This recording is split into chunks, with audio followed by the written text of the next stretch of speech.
Eu sabia que algo estava errado no instante em que a chave se recusou a girar. Era uma manhã fria de segunda-feira, fim de janeiro, daquelas que ficam no ar como um sopro que nunca se exala. Eu tinha acabado de voltar do Hospital São José, ainda com a mesma calça jeans que usava havia 2 dias, ainda carregando a mesma mala de viagem que havia preparado quando Emanuel desmaiou. O buquê na minha mão esquerda, rosas e flores dos colegas de trabalho dele, murchou no banco, de trás do meu carro durante a noite. Meus olhos estavam inchados e os lábios rachados de tanto chorar e dormir pouco. Eu tinha visto meu marido morrer na unidade cardíaca 12 horas antes. Eu não estava pronta para encarar o silêncio da nossa casa, mas também não estava pronta para o que vi. Entrei na varanda e enfiei a chave na porta da frente. Ela emperrou. Puxei-a para fora e tentei de novo. Nada. Meu coração disparou. Verifiquei a chave reserva, a escondida atrás da pedra solta da varanda. Ainda sem sorte. Era como se a fechadura tivesse me esquecido. Ou pior, me rejeitado. Foi então que notei as cortinas, as de linho branco, que eu mesma havia feito a bainha, tinham sumido, substituídas por grossas cortinas de veludo com uma estampa floral berrante que eu nunca tinha visto antes. Meu estômago embrulhou. Olhei mais de perto pela estreita fresta, entre o tecido e a parede, apertando os olhos contra a claridade da manhã. Lá dentro, a sala de estar estava atulhada de caixas. Torres de papelão se erguiam onde deveria haver espaço limpo. Uma almofada de veludo rosa repousava sobre minha cadeira de leitura. Uma xícara de chá floral sobre a mesa de centro. E então, eu a vi, Diana, minha sogra, vestindo um cardigã azul marinho e um sorriso que me arrepiou. Ela estava tomando chá, o meu chá, na porcelana do casamento que Emanuel e eu havíamos economizado durante 3 anos para comprar. À sua frente, jogando casualmente mantas em uma cesta, estava Jocélia, a irmã mais nova de Emanuel. Elas estavam rindo, se aproximando como se eu não existisse, como se Emanuel não tivesse morrido na noite anterior. Bati, sem resposta. Bati de novo, mais forte dessa vez, com os punhos trêmulos, a garganta arranhada. Depois do que pareceu, uma eternidade, a porta se abriu. A figura de Diana preencheu o vão, composta e calma, os braços cruzados firmemente sobre o peito, como se estivesse se preparando para aquele momento havia anos.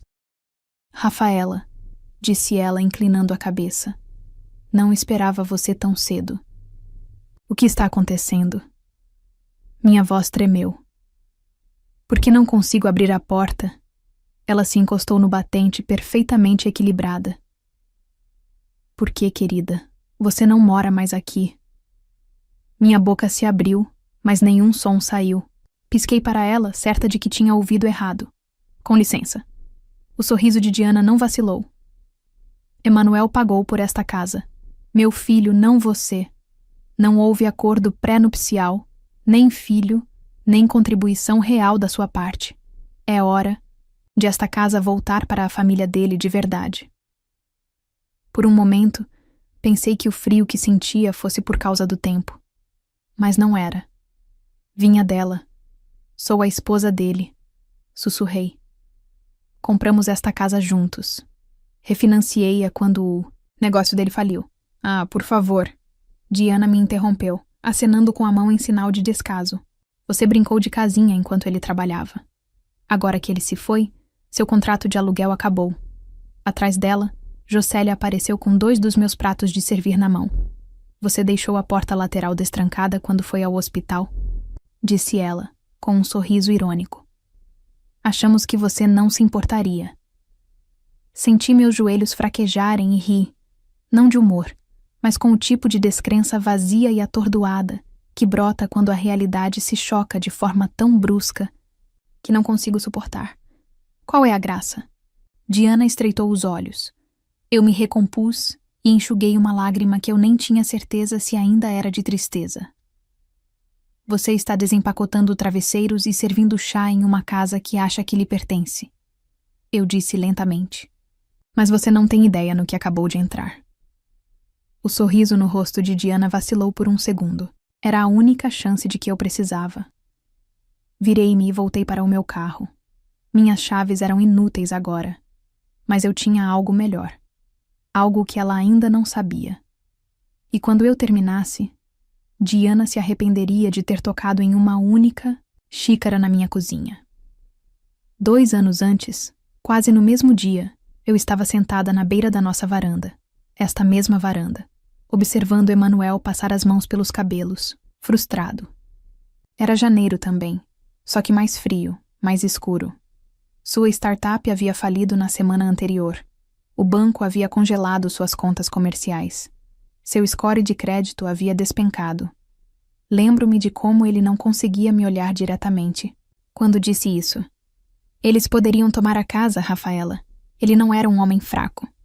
Mas naquele dia, eu o vi desfeito de uma forma que nunca tinha visto antes. Era a mesma casa que Diana agora afirmava pertencer à família real. Tomei uma decisão na manhã seguinte. Em silêncio, sem dizer nada a Emanuel, me vesti, dirigi até a cooperativa de crédito e comecei o processo de refinanciamento.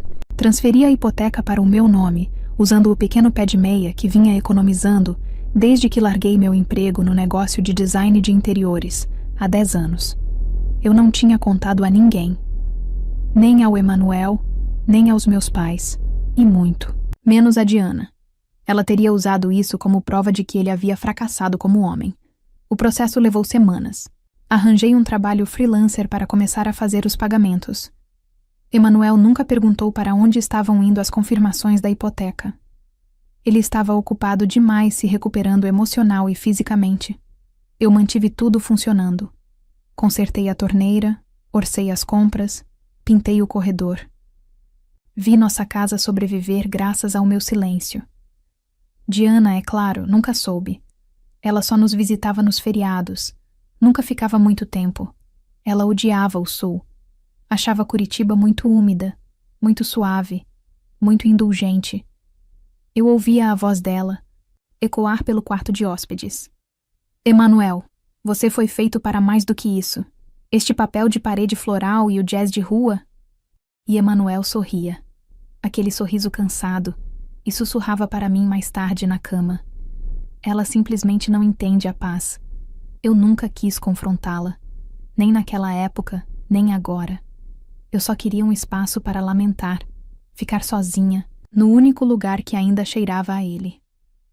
Em vez disso, ela trocou as fechaduras. Fiquei sentada no meu carro, do lado de fora de casa, por um longo tempo depois daquele confronto.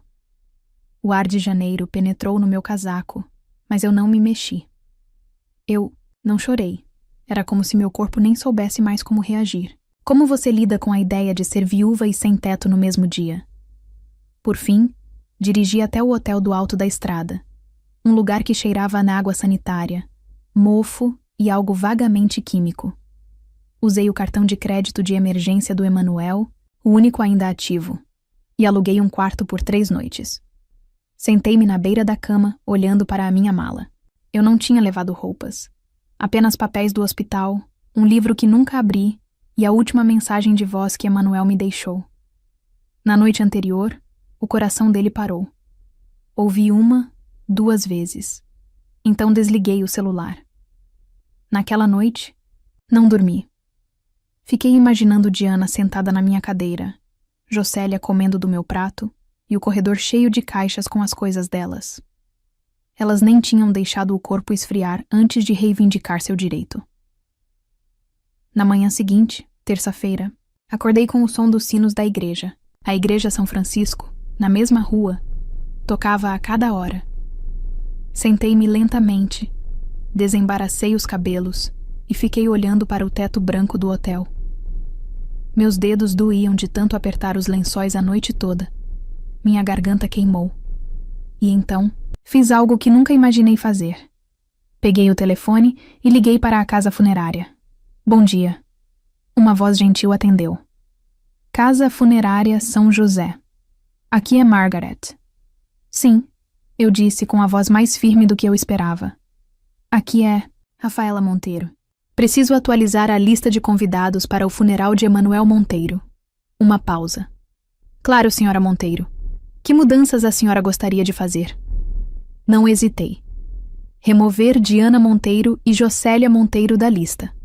Outra pausa, desta vez mais longa. Entendido. Encerrei a ligação antes que ela pudesse perguntar por quê. Não era despeito. Não era vingança. Ainda não. Era limite. O primeiro que desenhei em mais de uma década segurando a língua. E pela primeira vez desde a morte de Emanuel, senti algo que quase se assemelhava a controle. Na terça-feira, à tarde, voltei para casa.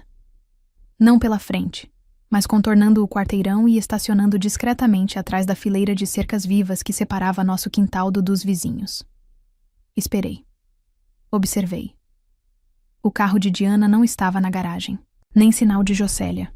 A porta lateral, que levava da lavanderia para a varanda dos fundos, sempre teve uma trava defeituosa. Emanuel queria consertá-la havia meses. Eu sabia como abri-la sem fazer barulho. Lá dentro, a casa tinha um cheiro diferente. Nada mal, apenas estranho. Os aromatizadores de ambiente de lavanda, que eu odiava, estavam por toda parte. Minhas fotos emolduradas haviam desaparecido das paredes do corredor, substituídas por gravuras de paisagens que eu não reconhecia. Senti uma pontada aguda no peito quando percebi que alguém havia reorganizado as almofadas no sofá. O lado de Emanuel estava vazio. Nenhum cobertor, nenhuma caneca de café, nenhum vestígio. Eu não tinha tempo para lamentar. Agi rapidamente. O escritório de Emanuel ficava nos fundos da casa, entre o quarto de hóspedes e a lavanderia. Um quartinho sem janelas, cheio de fios, livros e o cheiro da colônia dele. Diana odiava aquele espaço. Ela o chamava de ferro velho digital. Por isso, imaginei que ela não tocaria nele. Eu tinha razão. O quarto estava exatamente como ele o deixara. Caótico, excessivamente organizado daquele jeito que só ele entendia. Papéis empilhados em colunas, recibos meio organizados, pendrives etiquetados com sua letra caprichada, toda em letras maiúsculas. Fiquei parada na porta por um instante, deixando o silêncio me envolver como uma segunda pele. Então comecei a trabalhar. Na gaveta de cima, recibos de um trabalho freelancer. Na segunda gaveta, cartões de visita, pendrives antigos e um bilhete lembrando-o de cancelar uma consulta no dentista. Vasculhei tudo, sem saber o que procurar, apenas buscando uma lembrança, ou talvez uma assinatura. Qualquer coisa que pudesse me unir a ele, a este lugar e a mim. E então eu vi uma pasta preta e fina, espremida entre 2 manuais de instruções em sua mesa. Na parte superior, com sua letra inconfundível. Acordo pós-nupcial. Não descarte. Fiquei paralisada. Nunca assinamos um acordo pré-nupcial, nem uma vez. Casamos na casa dos 30 e poucos anos, falidos, mas apaixonados, confiando um no outro implicitamente. Emanuel brincou que a papelada arruinou o romance, mas ele era um louco por correio. Abri a pasta lentamente. Dentro havia 3 páginas impressas em papel timbrado, datado de 2 semanas após o nosso 2º aniversário. Procurei meu nome, o nome dele, assinaturas, termos, e lá estava, sob uma cláusula destacada. Em caso de falecimento do marido, todos os bens em comum, incluindo imóveis, serão transferidos integralmente para Rafaela Monteiro, a menos que especificado de outra forma em testamento. Não havia testamento, mas este era vinculativo. No fundo da pasta, encontrei uma folha de caderno dobrada. A caligrafia era inconfundível. O olhar descontraído de Emanuel, tinta mais escura que o normal. 3 linhas curtas. Se você está lendo isso, significa que algo terrível aconteceu. Se a mamãe tentar alguma coisa, mostre isso ao seu advogado. Você sabe como ela é. Guarde isso em segurança, Raquel. Minha respiração ficou presa. Era a primeira vez que eu via a letra dele desde o hospital. A curva do R no meu nome, como um bilhete passado na aula. Meus joelhos cederam e tive que me sentar. Li o bilhete 2, 3 vezes. Meu coração doía com algo complexo demais para nomear. Dor, vingança, culpa, talvez até gratidão. Ethaniel sabia, em algum nível, que Diana não pararia. E apesar de todos os seus defeitos, ele tentara me proteger da única maneira que sabia. Guardei a pasta no casaco e saí de casa pela porta dos fundos, exatamente como entrei. Naquela noite, de volta ao hotel do alto da estrada, não dormi mais, mas também não chorei. Em vez disso, fiquei acordada relendo o pós-nupcial até as palavras pararem de se misturar. Ao amanhecer, liguei para Ângela Lima, minha antiga colega de quarto da faculdade que virou advogada imobiliária, e marquei uma reunião, porque agora eu tinha a papelada e a raiva suficiente para usá-la. A tarde de quarta-feira chegou cinzenta e sem graça, o tipo de dia em que até o sol parecia relutante em aparecer. Eu tinha acabado de voltar do meu encontro com Ângela, que apesar de não me ver há anos, me envolveu num abraço como se o tempo não tivesse passado. Ela não perguntou como eu estava, apenas me olhou nos olhos e disse: "Vamos conseguir, né?" Eu estava na metade de uma tigela de sopa instantânea na cozinha do hotel, quando ouvi a batida forte na porta. 3 voltas rápidas, o tipo de batida que carrega consigo o direito. Abri a cortina o suficiente para ver o contorno de Diana, do lado de fora, vestida de preto como se tivesse saído de uma novela. Ao lado dela estava um homem de terno cinza, queixo quadrado, prancheta na mão, aliança reluzente. Advogado. Não abri a porta. Em vez disso, saí, casaco fechado até o queixo, pasta na mão. Fechei o quarto do hotel atrás de mim e os encontrei, no estacionamento onde o vento balançava o cachecol de Diana para o lado. "Rafaela", disse ela com um sorriso fraco. "Este é o Dr. Lúcio Almeida, meu advogado de família. Estamos aqui para discutir os próximos passos em relação à casa." "Próximos passos", repeti, minha voz calma. Diana assentiu, como se aquilo fosse uma negociação imobiliária entre partes civis, e não uma invasão de domicílio encenada. Durante a semana do funeral. Como Emanuel não deixou testamento, seus bens, incluindo a casa, estão sujeitos à divisão entre os parentes mais próximos. Como mãe e irmã dele, temos direitos legais. "Sou a esposa dele", disse eu. "A única esposa legal." O Dr. Lúcio Almeida pigarreou, já desconfortável. "O que a senhora Monteiro quis dizer é que, sem uma diretiva testemunhal clara, a lei sucessória permite certas coisas. Estou tão feliz que vocês dois estejam aqui." Interrompi, calma, mas firme. "Me poupa uma ida ao seu escritório." Levantei a pasta preta. O sorriso de Diana vacilou. "Este é um acordo pós-nupcial autenticado", eu disse. "Assinado há 3 anos, com papel timbrado e 2 testemunhas. Transfere todos os bens compartilhados para mim, o cônjuge, em caso de morte de Emanuel." Deixei o silêncio se instalar. O Dr. Lúcio Almeida estendeu a mão. "Posso ver esse documento?" "Não", respondi rapidamente, puxando a pasta de volta. "Você receberá uma cópia pelos canais oficiais. Já contratei um advogado." A expressão de Diana se alterou levemente. "Você está blefando?" sibilou ela. "Estou?"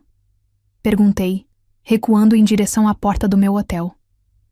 "Porque se eu estiver blefando, você deveria se sentir confiante o suficiente para voltar para o seu carro e comemorar.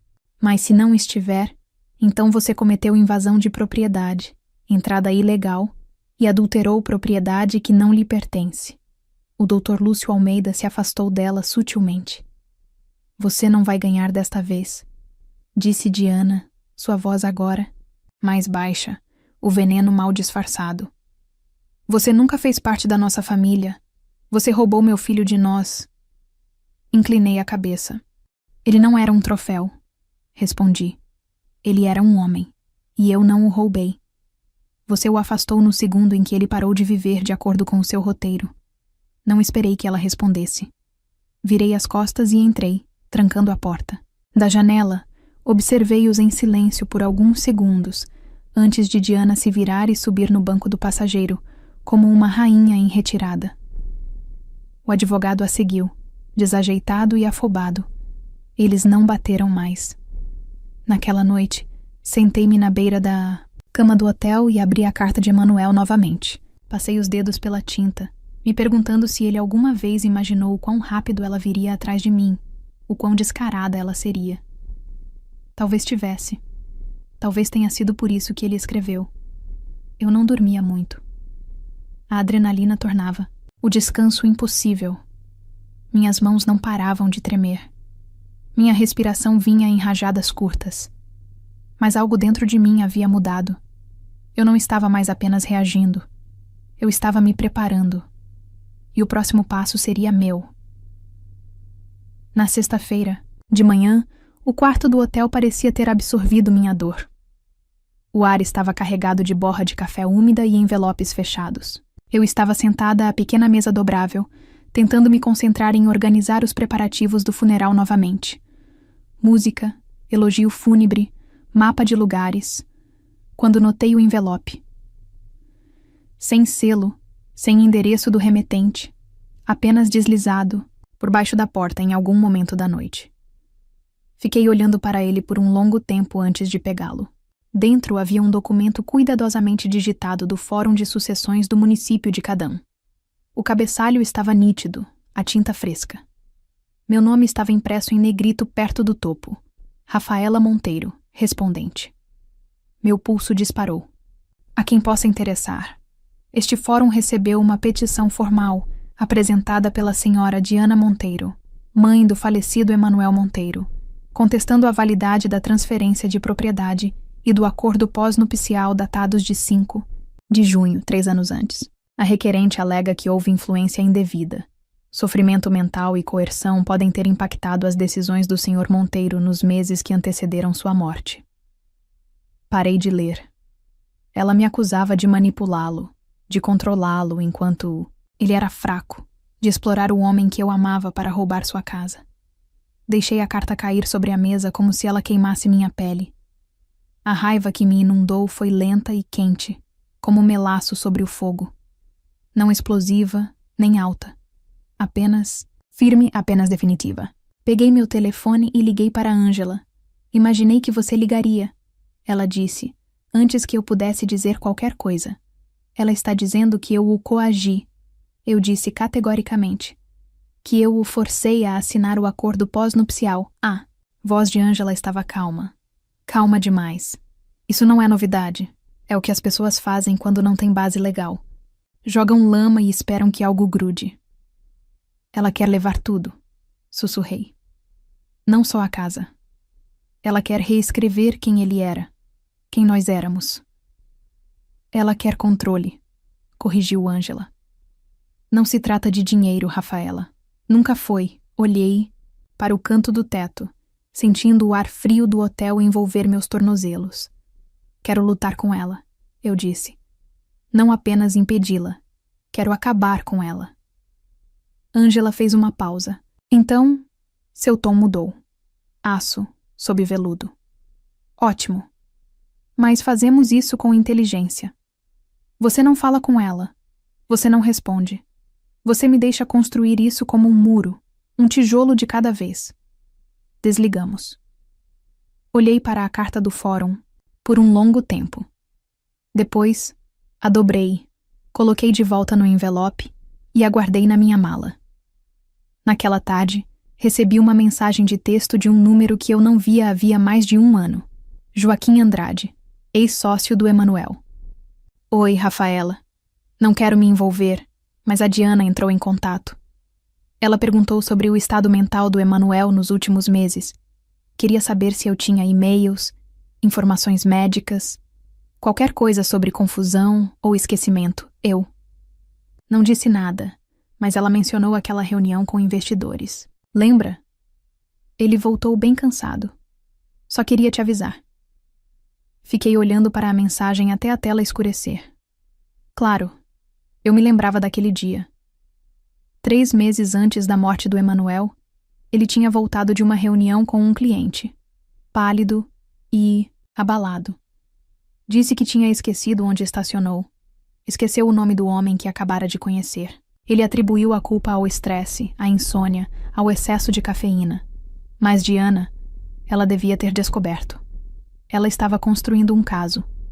Se conseguisse convencer o tribunal de que Emanuel não estava em sã consciência, mesmo que fossem apenas circunstanciais, ela poderia desvendar tudo.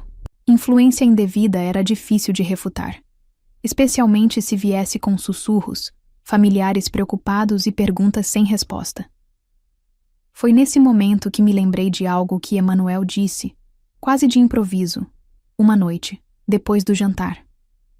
Tenho uma consulta na Clínica Neurológica São Miguel na semana que vem, ele disse. Neurologia só para descartar qualquer possibilidade. Provavelmente nada. Eu não tinha ido com ele. Ele me disse para não me preocupar. Pulei da cama, abri minha mala, peguei a pasta de documentos e a joguei sobre a colcha. Revirei tudo.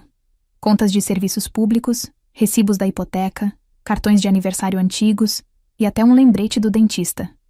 Então, escondido dentro de uma pilha de correspondências fechadas de 3 meses atrás, encontrei um envelope lacrado da Clínica Neurológica São Miguel. Abri com os dedos trêmulos. Prezado Sr. Monteiro, após sua recente avaliação cognitiva, temos o prazer de informar que seus resultados estão dentro da faixa normal.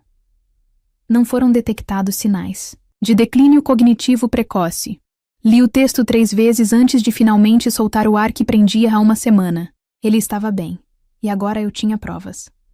Na segunda-feira de manhã, uma semana desde a morte de Emanuel, 5 dias desde que Diana entrou com a petição, 72 horas desde que encontrei a carta do neurologista que mudaria tudo.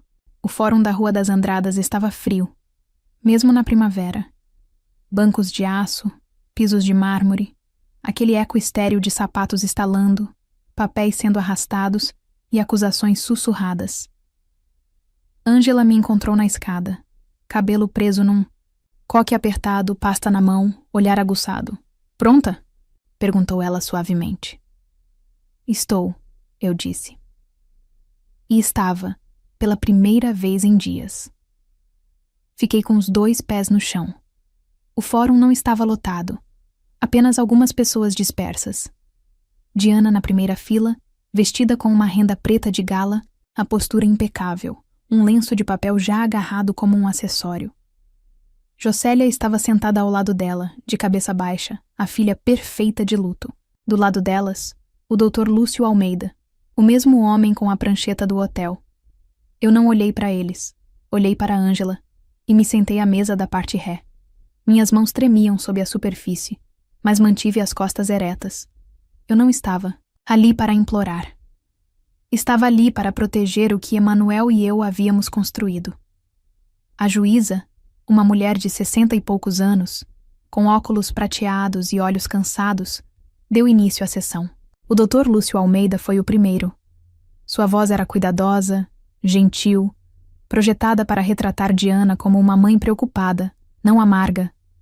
Ele falou da morte repentina de Emanuel, de perguntas sem resposta, de documentos assinados em momentos de vulnerabilidade emocional.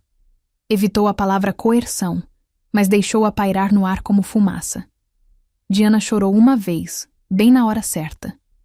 Ângela se levantou lentamente quando chegou nossa vez. Ela não se apresentou. Ela não levantou a voz. Apenas apresentou os fatos como cartas de baralho em um jogo de pôquer. O acordo pós-nupcial autenticado em cartório, a escritura da casa em meu nome, as parcelas da hipoteca pagas exclusivamente por minha conta e, finalmente, a carta da clínica. Neurológica São Miguel, assinada, datada e lacrada. Ângela entregou a cópia ao juiz e disse uma frase que silenciou a sala inteira. Isto é datado de 3 meses antes da morte do Sr. Monteiro e confirma sua plena capacidade mental. O Dr. Lúcio Almeida gaguejou e tentou mudar de assunto. Mesmo assim, meritíssima, precisamos considerar a dinâmica emocional. O senhor tem documentação? Perguntou a juíza categoricamente. Registros médicos? Depoimento de um médico licenciado? Alguma evidência de capacidade diminuída? Ele hesitou. Não, meritíssima. Então não vejo fundamento, disse a juíza, já escrevendo. O acordo pós-nupcial é juridicamente vinculativo. A escritura está em nome da senhora Monteiro. Esta casa pertence legalmente a ela. Caso encerrado. Assim, de repente, o martelo soou como um trovão em meus ouvidos. Não comemorei. Não sorri. Apenas exalei. Longa, lenta e silenciosamente. O tipo de respiração que você não percebe que estava aprendendo até finalmente soltá-la. Do lado de fora do fórum, o céu era de um azul profundo. Pássaros cantavam nos carvalhos como se nada tivesse acontecido. Eu não esperava que ela me seguisse. Mas ela veio. Diana me alcançou na escadaria do fórum, os saltos estalando como tiros em pedra.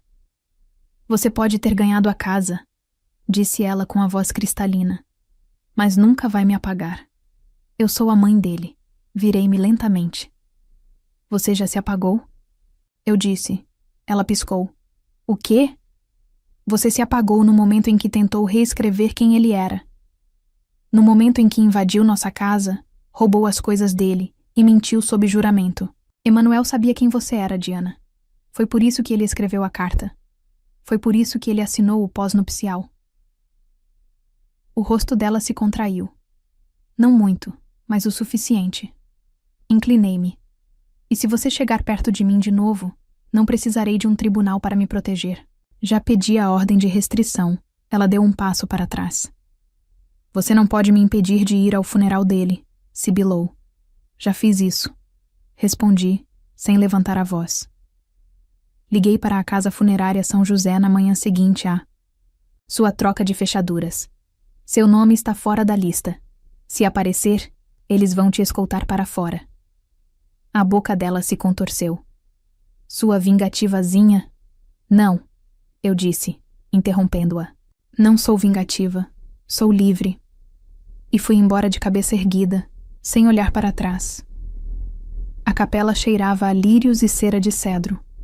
Era terça-feira, exatamente uma semana depois que o coração de Emanuel parou de bater. O culto estava marcado para o meio-dia, mas às 11h15 da manhã os bancos já estavam lotados. Amigos, vizinhos, alguns antigos clientes de Emanuel, alguns vindos de Belo Horizonte, outros de Recife. Muitos não nos viam havia anos. Sinto muito, sussurravam enquanto me abraçavam. Ele te amava tanto. Ele sempre falava dos seus planos para o jardim. Disse que você era a única calma que ele conhecia. Assenti, sorri suavemente, engoli palavras que não podia dizer. Ângela chegou pouco antes das 11h30 e sentou-se calmamente perto da frente. Não, como minha advogada hoje, mas como amiga. Ela não disse nada. Não precisava. Os músicos afinavam em silêncio num canto.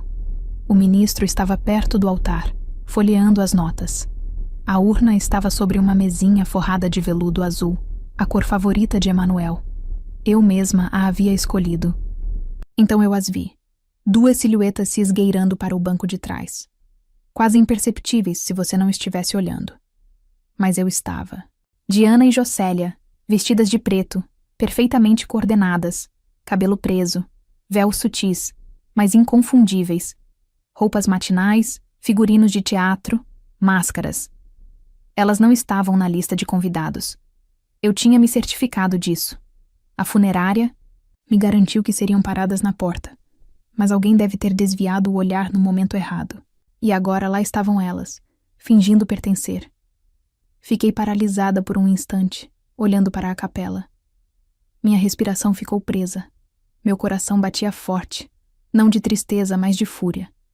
Eu já havia enterrado Emanuel uma vez. Não, deixaria que o desenterrassem para enfeitar. Ângela se virou ligeiramente para mim. Quer que eu cuide disso? Sussurrou ela. Balancei a cabeça negativamente. Não, eu mesma faria isso. Caminhei lentamente pelo corredor, os saltos ecoando, no silêncio repentino. Todas as cabeças se viraram. A música parou. Até o ministro se afastou, sentindo algo sagrado em movimento. Quando cheguei ao fundo, Diana olhou para cima. Seu sorriso era discreto. Os olhos de Jocélia se desviaram. Você não deveria estar aqui, eu disse baixinho. Nós não vamos embora, respondeu Diana em voz baixa e orgulhosa. Eu o dei à luz. Então você deveria ter respeitado a vontade dele. Sou a esposa dele. Meu tom não se elevou. A única que ele escolheu. Ela se endireitou, desafiadora. Você não pode me impedir de lamentar a morte do meu próprio filho. Não de lamentar, eu disse. De representar. Ela piscou. Vou sair agora mesmo, acrescentei. E levarei o pastor comigo. Terminaremos o culto em um parque, em um estacionamento, na mesa da cozinha. Eu não me importo.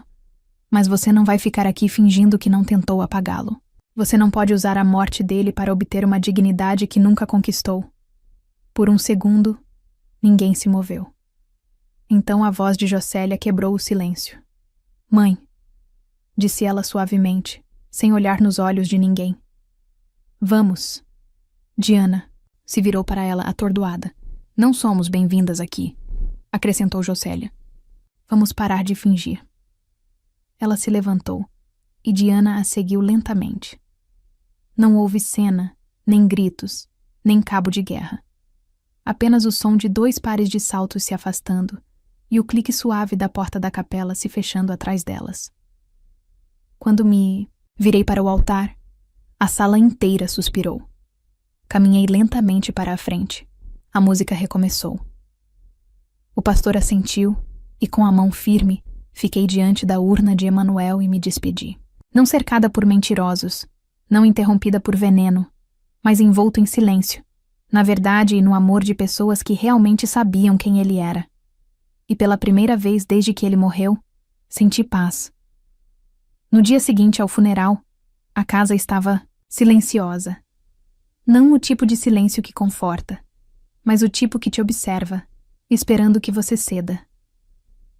Eu estava em pé na pia da cozinha, com o moletom velho do Emanuel, os dedos envolvendo uma caneca lascada. O café tinha esfriado 1 hora antes, mas eu não tinha me mexido. Do lado de fora da janela, o jardim estava vazio, apenas terra revirada e o início do que viria depois. Talvez se eu conseguisse continuar.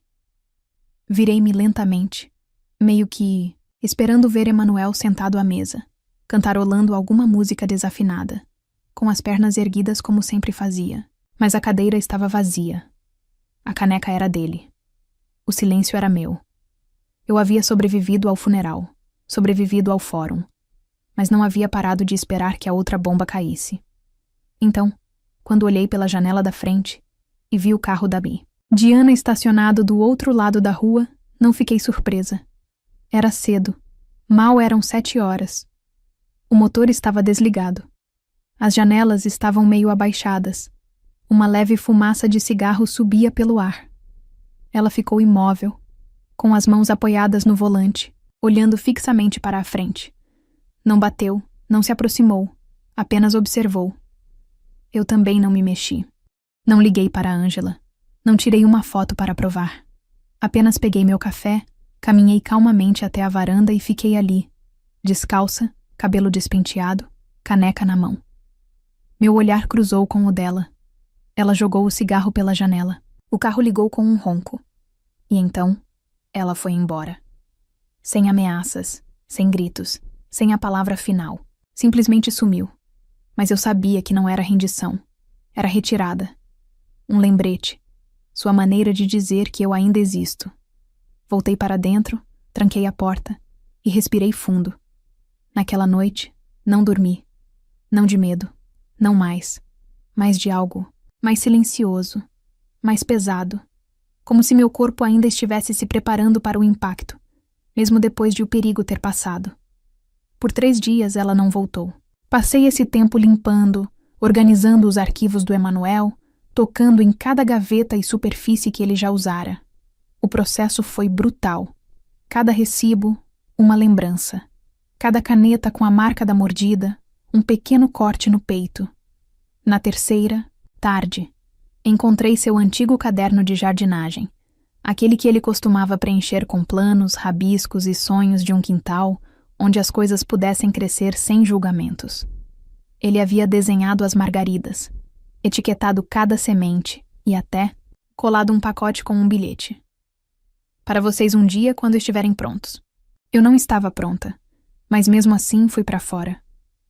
Cavei onde ele havia marcado, revolvi a terra com as mãos nuas, plantei cada semente, reguei-as delicadamente, sentei-me ao lado delas enquanto o sol se punha e, por um momento, esqueci os processos, as acusações, o mapa de lugares para o funeral.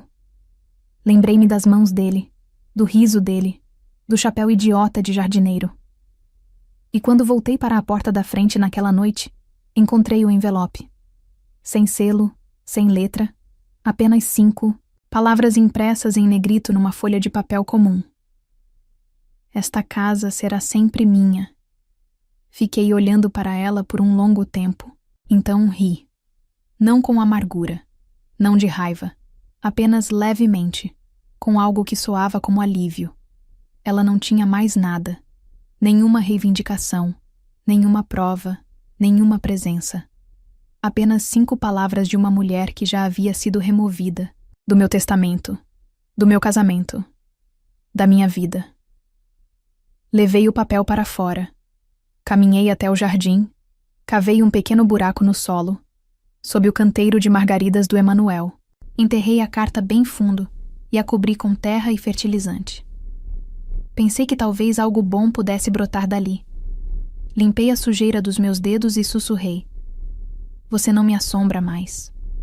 Então, entrei e fiz chá com canela, porque Emanuel sempre dizia que a tristeza precisava de algo doce.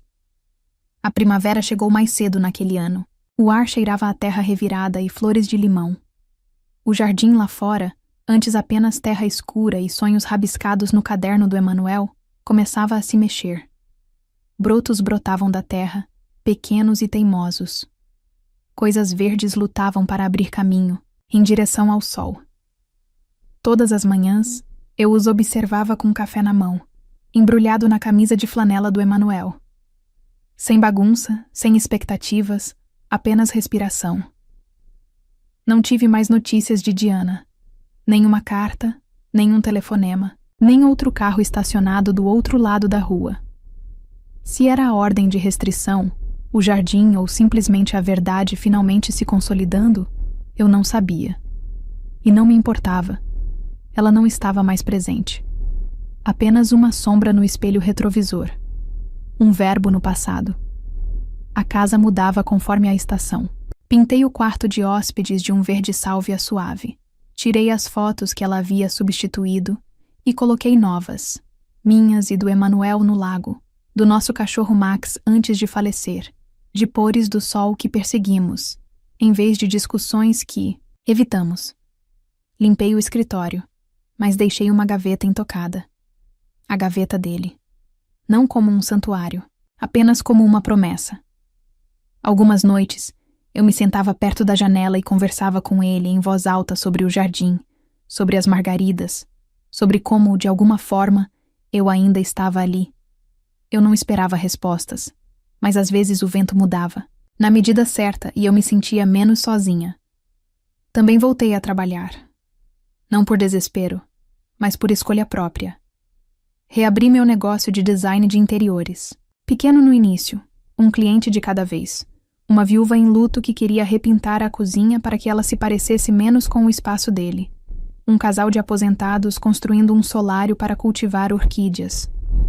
Uma jovem que tinha acabado de deixar o noivo e queria que seu apartamento parecesse o dela novamente. Eles não conheciam a minha história, mas eu via pedaços de mim em cada um deles.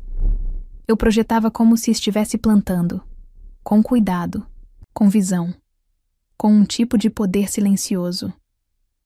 Numa manhã de sábado, enquanto eu aparava o alecrim na janela da cozinha, notei que um envelope havia chegado pelo correio. Sem ameaças. Apenas um cheque. Um reembolso da casa funerária São José.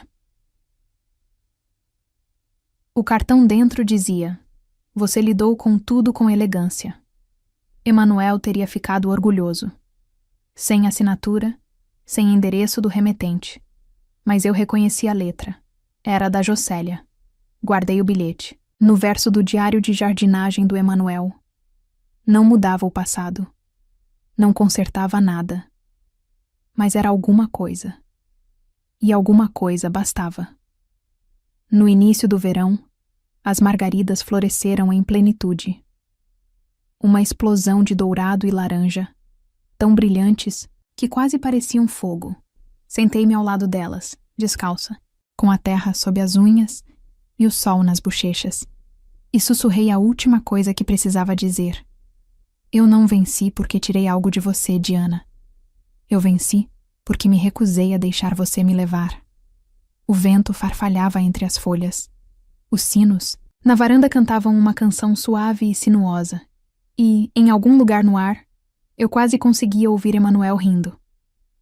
Sempre dizem que a dor desaparece com o tempo. Não. Ela muda. Ela se desloca. Ela suaviza nas bordas, talvez, mas nunca desaparece. Ela simplesmente se incorpora à sua rotina, ao chá que você faz de manhã, ao silêncio entre as músicas no rádio, ao jeito como sua mão ainda alcança alguém que não está lá. Emanuel se foi. Essa é a verdade. Mas assim também a mulher que eu costumava ser. A mulher que mantinha a paz a qualquer custo. Que deixava a sogra falar por cima dela, expulsá-la, reivindicar o que não era dela. Que se sentava ao final de longos jantares, sorrindo, através de feridas invisíveis. Que desaparecia para que outra pessoa pudesse se sentir vista. Aquela mulher morreu no dia em que Emanuel morreu. E no lugar dela, plantei outra coisa. Não vingança. Não amargura. Apenas raízes. O jardim lá atrás. Está selvagem agora. Não bagunçado. Não indomável. Apenas vivo. Margaridas e hortelã. Alecrim e lavanda. Acrescentei um banco perto da cerca dos fundos, sob o bordo em que Emanuel um dia quis pendurar sinos de vento. Sento-me lá algumas noites, não para chorar, mas para lembrar quem me tornei. Acontece que a vingança mais doce não é a vitória no tribunal. É o clique silencioso de uma porta se trancando por dentro. É tomar café na sua própria cozinha, sem medo. É respirar fundo em um espaço que não cheira mais a vergonha. Eu não conto às pessoas tudo o que aconteceu. Nem sempre. Mas, quando alguém pergunta a uma viúva na igreja, a uma mulher no mercado, cujas mãos tremem enquanto assinam um cheque, eu lhes conto a verdade em partes. Digo-lhes: vocês não precisam ser educados com alguém que os apaga. Vocês não são egoístas por trancarem suas portas. Vocês não devem a ninguém acesso à sua paz. E então, eu lhes conto sobre o jardim. Como ele floresceu em um campo de batalha. Como isso me alimenta, me acalma, me abraça. Como às vezes algo pequeno e lindo pode crescer exatamente onde você pensava que seu mundo tinha acabado. Isso não. É uma metáfora. Isso é sobrevivência. E agora, meses depois, não ando como antes. Não me desculpo por ocupar espaço. Não explico por que troco as fechaduras.